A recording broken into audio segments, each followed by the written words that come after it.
Good morning. There are so many people dying today of coronavirus. If not exactly alone, they are certainly far from home and far from family. And because of the contagiousness of the coronavirus, friends and family are not allowed to gather together to go to funerals or have memorial services. They're not able to gather and grieve their lost ones and to remember them, to lay them to rest, and to celebrate their lives. We all need to be able to honor and grieve our lost ones. We need to do it in some way or another, and we really can't all wait for 2 weeks or 3 weeks or 6 weeks or whenever it is that we are out of, that we're no longer sheltering from home. I've designed a simple ceremony to help ease with our losses and to serve to ameliorate some of the deep need we feel to mark the passing of those that we love. This is a simple ceremony. That means that anyone can do it and everyone can do it. If you're alone, you can do it all alone by yourself. If you have family and friends, connect to some of the conference platforms that are available. There are a lot of them, or by iPhone with FaceTime or Skyping, so that you can all do the ceremony at the same time together. If you have a lot of people, you may want to do some parts of the ceremony all together at the same time. Other parts of it you will do one at a time. If there are only a few of you gathering together and you have plenty of time to do it, then do each part of the ceremony alone, each one from their own place, so that everyone can participate in the same ceremonial processes that each of you are doing, and with your own words and your own prayers. Everyone who wants to do the ceremony will need to gather the following items, all right? So the first thing you need is a small table with a cloth on it that you can set up and use as an altar. You'll want a candle. It doesn't really matter what kind of candle it is. It can be a taper, or it can be like I have a little, I'm using a little, what they call a tea lamp, a little small tea lamp in its own container. Or you can have a candle that you put into a container that's a little stubby candle. Any candle will do. The only kind of candles that don't work are birthday candles. They burn down way, way, way too fast. You'll want a picture of your loved one if you've got one. And with such a way of sharing everything, I'm sure that that won't be a problem. You'll need a strip of paper that can be burned. I use this one here. This is kind of the size. And you'll write on it what I call a release statement. You'll want an ashtray or a small container that you can put that burning release statement in when it comes time to do that. In addition to the physical items, you're going to want to have the following. You'll want to have an invocation. That's the thing that you do at the very beginning of a ceremony. That's what you say at the beginning of a ceremony.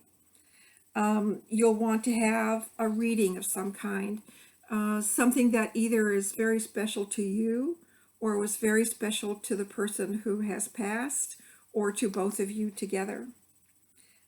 You'll want one or two memories to share. Sometimes you can just let those memories flow. Sometimes you want to do things like worst day, best day, or saddest memory, happiest memory. It really doesn't matter. Once you begin to share your memories of someone, that process will come of its own, and those memories will come up on their own and in their own way. And you'll want a closing prayer. I kind of like the Lord's Prayer. That's the one. That's the one that is the most familiar with many people, and that particular prayer can be done all together at one time. You can also do an invocation if you've got one that you like all together at one time. So the order of ceremony goes like this. So first you connect with your family and friends, however it is that you're going to do that. And you have your altar space with its tablecloth or cloth on it. The first thing you'll do is say the invocation. And you can all do that at the same time, as I said before, if you all have a standard invocation that you use. Or each person can do it by themselves, so that you kind of get flooded by all of these, the specialness of calling in our creative power, you can call God or spirit, whatever you want to call it, in to be part of this ceremony. The next thing you'll do is do a reading. Each person should do their reading separately. And then you'll want to invest your candle, and each person can do this separately as well, because each person may have a different investment statement that they want to do. Then you'll want to share your memories. And then you'll do the ceremony of releasing. This is when you're going to, so when you invest your candle, you're going to light it. So when you do the releasing part of the ceremony, this is when you'll read what your releasing statement is, or your release statement is, and set it on fire from the candle. And you'll want to be sure that once it starts burning, that you put it in something safe so it can continue burning down. When this is done and the ceremony is concluded, you can either keep those ashes and scatter them, or you can take them out to the north side of your house and put them into the earth, whatever suits you best. And then you'll say the closing prayer. I like to have this closing prayer said together. It's like it brings all of the various people, the various elements or facets of the ceremony together in one closing prayer. You want to let the candle burn down until it burns out by itself. You don't want to turn it off or shut it down or blow it out in any way or form. If I have to leave the house before the candle burns out, I usually put my candle in my bathtub, which is an enclosed bathtub shower, so that it's safe. You can also set it in your sink, in your kitchen sink, for a while you're gone, because then it won't burn out or catch fire on anything. There's some suggestions for prayers in case you need some ideas. So most of the suggestions that I'm using today and in the ceremony I'll be doing next are kind of Christian in their content or from their tradition. Everyone has a religious tradition that supports them, that brings them comfort. And you should be using prayers from that tradition, prayers that make you feel good, that make you feel safe, that are familiar to you and help soothe your heart. Prayers you don't have to think about or worry about or stumble over. So use those prayers that are from your own personal tradition, whatever that is. I have a wide mixture of traditions that I pull from because they feel right in the moment. For this simple prayer, for this simple ceremony, I'm actually using Christian-like traditions or prayers. So I've got two invocations that I think are lovely, one of which I did for myself, one of which I wrote myself, and one of which is fairly standard.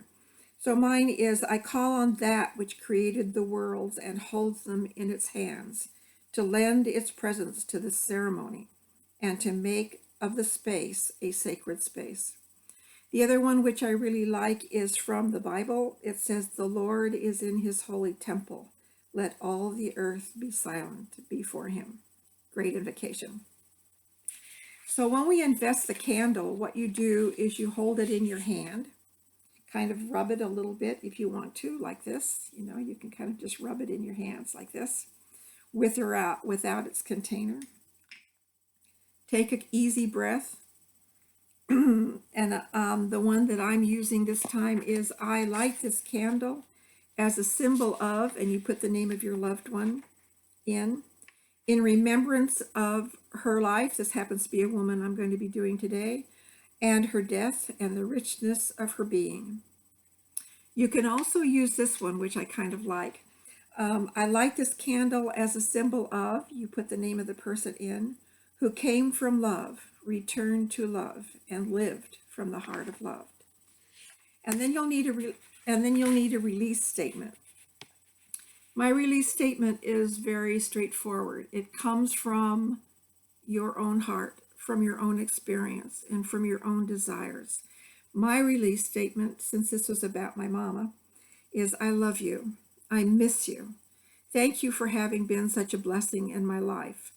With my love, I release you into the heart of eternal love until we meet again. Farewell.